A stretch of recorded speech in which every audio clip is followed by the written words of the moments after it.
Today we'll be looking at area of a triangle. It's not your typical 1/2 base times height. We will be using side angle side and side side side to find the area of a triangle. So the first one is, let's just talk about what area of a triangle is.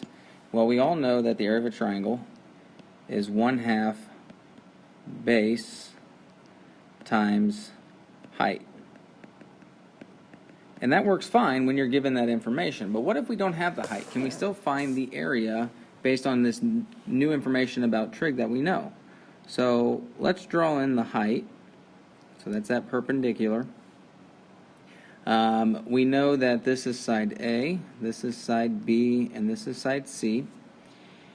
And so can we write height in a different way? All right, using our trig function. So let's look at this triangle right here. All right, and so if we want to write a trig function using angle A and the height and the value of the side length B, which trig ratio would that be? Well, that's opposite over hypotenuse. So opposite and hypotenuse would be sine. So we would say sine of angle A is opposite, which is H, over B. All right, then we can multiply both sides by B, and that's side B, and this would be B times sine of A is equal to the height of the triangle. So what we now know is that these two values are interchangeable. So this height of the triangle we're now going to represent as B, side B, times sine of A. So let's go back to the original, 1/2 base times height. So if area is equal to 1/2 base times height, can we now replace what we just found out? So area is equal to 1/2 the base, which is side C, times the height, which we now can replace with B times sine of A. And so if we simplify, we get A is equal to 1/2 B times C, I'm just going to move those around, B times C times sine of angle A. And this A over here, remember, this is area. So area is equal to 1/2 B times C times sine of A. So we've created a new formula for area of a triangle given, and if you look at the triangle, you have angle A, side B, and side C. So that is side, angle, side. So this will always work for a side, angle, side triangle, and that's the first one that we're going to look at. So I've given you three different areas. Once again, you really just need to know one. Area is equal to 1/2 A times B sine of C. If you have A and C, then its area is 1/2 A times C sine of B. And once again, if you have side BC and angle A, then its area is 1/2 BC sine of A. Big thing is, look at this bottom part right here where it says that area is 1/2 side times sine of included angle. That's the side angle side that we were looking at. So that's the general formula. These three up here just tell you specifically for triangle A, B, and C. But it's once again 1/2 times side times sine of the included angle. So let's take a look at a couple of these. Find the area of the triangle round to the nearest hundredth. So you're given side A is 2 centimeters, side B is 3, and angle C is 97 degrees. Let's draw the triangle just to make sure it is a side angle side. Doesn't have to be to scale. So A, B, C. Side B would be 3, side A is 2, and then there's your included angle of 97.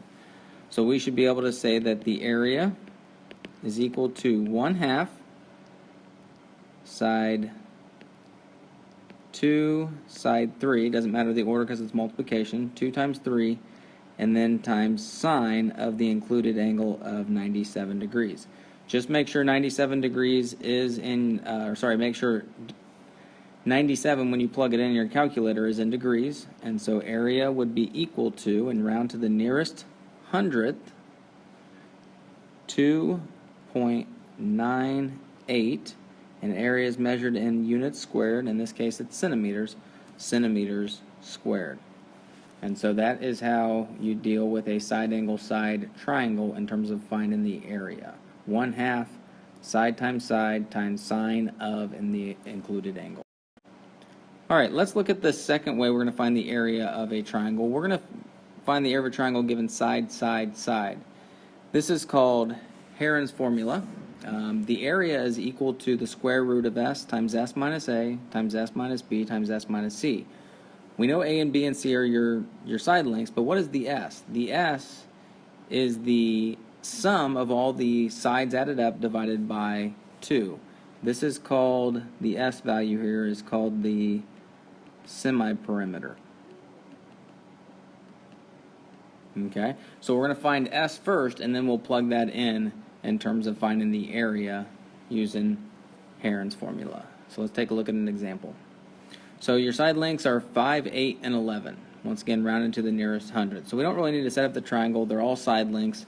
Let's start by using and finding the s value, the semi-perimeter of Herons formula. So we would take the side lengths of 5 plus 8 plus 11 and divide that by 2. That'll be 24 on top, divided by 2 is 12. So the s value, which is the semi-perimeter, is equal to 12. Now, to find the area, that's equal to the square root of s, which is 12, and then s minus a, so this will be 12 minus 5, 12 minus b, which is 8, and then 12 minus c. And it doesn't really matter the order that you put those in, because once again, that is going to be a product when you go to multiply all those together. So let's see what we get. We get the square root of 12 times 7 times 4 times 1. If you multiply all those together, you get 336. And then when you take the square root of 336 rounded to the nearest hundredth is 18.33 units squared. And so this works when you have a side-side-side triangle, whereas the first one only worked with a side-angle side.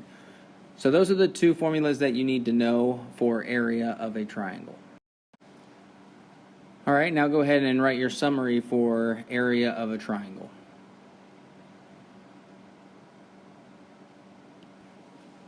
And so for me, I just wrote that the area for a side angle side is 1/2 side times sine of included angle, and that the area of a side is the semi-perimeter s is equal to a plus b plus c divided by 2, and the area is equal to the square root of s times s minus a times s minus b times s minus c. Pretty simple, but those are the formulas that you need to know for, for area of a triangle. I might make one more note that this is sine of the included angle, not cosine, so make sure you do sine of the included angle.